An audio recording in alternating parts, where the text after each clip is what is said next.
इस न्यूज के प्रायोजक हैं Balaji academy, PSC coaching centre, पड़ाव चौक, मुंगेली।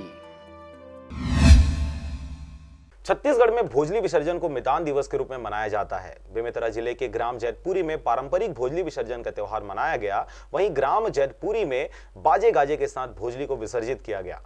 ग्राम जैतपुरी में भोजली विसर्जन को पारंपरिक रूप से मनाया जाता है। छत्तीसगढ़ में इस त्योहार को मित्रता या मितान दिवस के रूप में धूमधाम से मनाया जाता है। ग्राम जैतपुरी के निवासी मालिकराम राजपूत के घर से भोजली विसर्जन यात्रा निकाली गई। इस दौरान बैगा पारा, गौटिया पारा, यादव पारा, सड़क पारा होते हुए बाजा गाजा के साथ मांदर और ढोल मजीरा की थाप से बालिकाओं ने गली भ्रमण करते हुए यादव पारा के तालाब में भोजली का विसर्जन किया। इस कार्यक्रम में गांव के बालिकाओं, महिलाओं के साथ गांव के प्रतिष्ठित लोग शामिल रहे।